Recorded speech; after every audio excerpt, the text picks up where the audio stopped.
What's poppin', people? Welcome back to the channel. If you're new here, welcome to the channel. Now, if you can see the player counts, I'm sure you'd be wondering, haven't I seen this already next week? But fear not, we do have our government-mandated Bloomlord footage of the week. But this time we have the aquarium back at it again. Tommy Tricks back with an adjusted version of the fish deck with some new tech. Hope we're not going to be finding anything in this one. Hope you guys had a good Christmas if you celebrate it, and otherwise just hope that you had a pretty decent day anyway during the festivities. Let me know what you got up to with your gang. That Pokemon not going to give jamming, unfortunately. It looks like we're a little bit behind on this one. It's one of those weird matchups that I think it's actually pretty difficult for fish to kind of come back into this one because of just like stack removal. You can see that there is a actually a giant, what's it called? Great Maelstrom? Not Giant Trunade. Looks like we're just going to go for the Slayer-dramon, which sucks actually, but is very funny. It forces the Aegisdramon to attack if it comes out of raising. So instead she's just going to have to waste a turn. By doing so, she can build up a second stack that can be forced to attack. Ah, really clever way of playing around it. Getting up into a 5, play the Mimi, and then can push out of raising safely.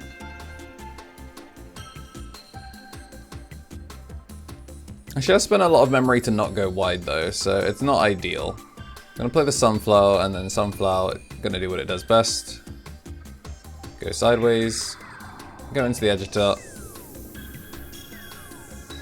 We're gonna be printing that memory off the Bloom. We are set up very, very nicely here. And we saw the Quartz in hand, which obviously is going to do some pretty unfortunate lockdown. If this does stick around though, and make it to the end of turn, then we might actually get to see the Slayer turn into a Aegis, but we can just get rid of that. It's going to be burn 1, burn 2, gross. Yeah, we're set up pretty rough. The Pomimon also shuts this deck down massively. That is, yeah, this seems like a hellscape matchup. Like, I guess you could push out Goma. You could push out Goma and then have Maelstrom cost less. But you're just assuming as well that, like, you are just expecting that card to just get blown up if it does get played out. Yeah, so we're just going to see an open pass instead. Doesn't want to commit too many resources to the board. It definitely seems like we're either missing the 4 or the 5.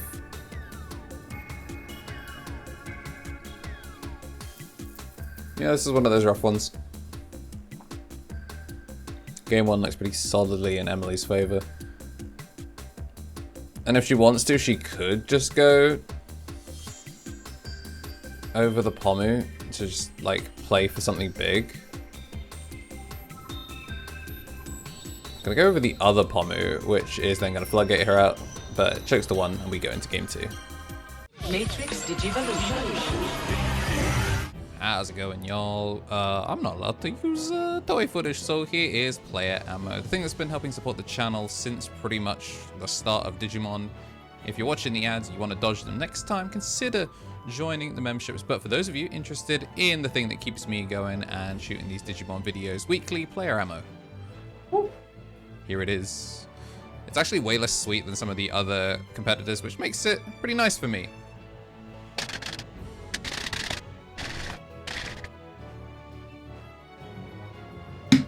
Delicioso. But yeah, if you want to support me, you can get 10% off on your order, and yeah. See ya. Alrighty, going into game 2. Tom does keep his hand this time, so I'm assuming that we had a much more playable start. Veemon going to choke to 1. And we're not going to be dealing with that choke to 1 for the rest of the game on Emily's side. I think you just take the Davis, play the Davis here. And this time we are going to take an Aegisdramon, which gives on-play blocker when it comes... I think it's just when it's played, not when it comes directly out of sources, but I could be wrong. It could be when it comes out of... only when it comes out of sources. Oh, are we missing the 5 again? crack the training. So no, we definitely are not missing the 5 because the training has been cracked, guaranteeing that we are going to Digivolve. Aegisdramon for 2. Plays out the gaogamon, which gives you an extra draw 2 and gain back a memory. Then we're going to go into Plesio. Plesio going to play out Tabayu, which is then going to load up the Aegisdra, and we're going to gain back 1 memory off the Aegisdramon. So we are set up pretty good. Ooh, if he has Aegisdramon, we are set up so bing chilling. Yeah, Aegisdramon here goes over for 4. Now, if anything is played by an effect, it gets to activate the when digivolving again, which just shuts down Bloom. Like, by pushing out first and being 1 turn quicker, the Aegisdramon makes it so now that, like, she has to play single stack, which, Lamau is not going to happen. Spoiler, folks, I don't think she has an answer to this. Genuinely, as long as Aegisdramon sits there and doesn't do anything, I don't see how she wins this without climbing to Bloom and then quartzing the... No, even... I mean, if she quartzes the board and then... How big is quartz? Okay, so you're gonna Evo, gain back 1 memory, can't do anything fancy. Yeah, then you just have to go quartz. Like, legitimately, I think that's the only thing you can do. Because... at the very least, she'll be able to swing over the body. Yeah, I'm not going to hold you. That actually kind of sucks. Quartz is just too big. Fish only 14k. I mean, 14k actually matters. The reason Tommy Tricks is sitting at this table. Bless up big Digimon insecurity. But yeah, Quartz being slightly bigger is unfortunate. I think he's just going to have to start digging for another... He has to start digging for another Aegisdramon, but even then, like, Aegisdramon isn't going... Like, he needs 2 Aegisdramon to block the first check. And he's 4 wide as well. So we are getting a burn 1, check 1. Oh, this is so unfortunate. Why would you play the Palmon? Why would you not swing first? Oh, she trolled massively. That was such a greedy Palmon. Aegisdramon played out of effect, and then Aegisdramon gained the memory, which then stats just turned massively.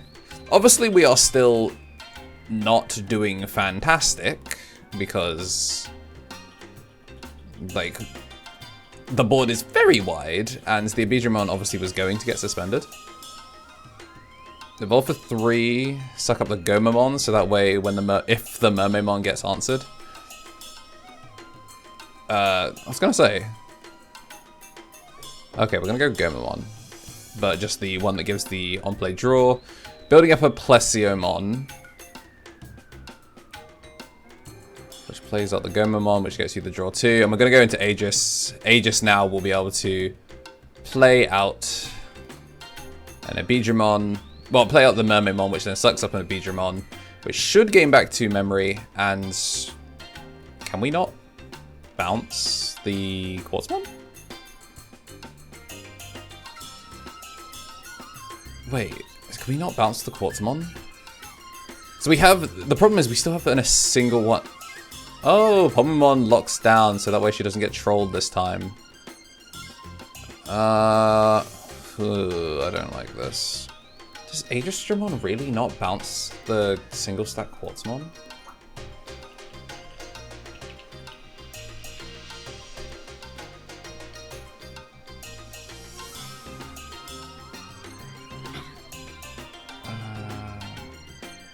Wait, is that... Oh, it's the Plesio that... The Plesio is what does the removal. Okay. Yeah, this is kind of rough. Obviously, it swarms the board, but Pomamon shuts that down. I thought it... we can't... How do we out the Quartz here? There is nothing. Oh, I guess we get to strip out the Agitar, but you need... Like, what is this deck's removal? Swing unblockable. It's gonna die. We have so much memory, and we just don't have... Like, if you Maelstrom the Pomamon... Lamau, you spent 9 memory, or 5 memory, or whatever. I guess the idea is that you just find enough checks by going wide enough. You have Rookie and Raising, so as long as she doesn't kill you here, you're okay. But that's a big if. Evolve into Mega Aegisdramon for 1, thanks to training. Pomimon continuing to solo the whole deck. Like, he's played fantastically under Quartz. Like, genuinely, the Quartz hasn't been a problem. It's just that Pomimon is a little cringelord. Locking down this deck. I mean, he's very, very quick when it comes to finding what Floodgate she needs. She's obviously not on the terriermon that's just peeking out next to Yoshino on the mat anymore. So it is more just find the Pomimon, but very, very quick to recognize. Like, game 1's data is just like a, okay, this is where I need to find Pomimon exactly. And she will always find Pomimon. Gonna have it sideways, not that it matters. The redirect now actually means that the Digimon in the back is not lethal. Which, again, just smart. Just recognizing what her current threat lines are. Please do not. You have an extra turn. Yeah, we're just gonna go double Pomimon, just in case. Just in case. Is this enough to steal it? Because he has to double drop Digimon here, so you have to drop a 3 as well as... Yeah, you have to drop a 3 and... Well, 2 3s, I guess. Don't raise, don't raise, don't raise. You don't have lethal. Yeah, like... Oh, no, you can't even... You wouldn't even be able to go Slayer-Dramon because you can't suspend a Dramon. Yeah, there's going to be one of the Pomimons down. Now you're locked down. I think it would have been better to just genuinely stay in the back and just see if you can, if you don't die on board. I guess the problem is that, like, Quartz swings, check 1, burn 1. Like, even if she goes for safe damage, it's just burn 1, and then there's, you know, three bodies that go for game, but. I don't know. If she swings at security, then you're looking at check 1, burn 1, and then 2 other checks. So like super guaranteed lethal on board, especially because I can't remember if we've even seen the Maelstrom. Doesn't matter, but yeah, pretty rough that Floodgate plus Quartz kind of locks this down, especially the Floodgate. Pomimon's kind of just soloing everything. Suspend, go into Bloom, don't suspend itself. As long as she does this correctly, she is fine. Get your Quartz checks in.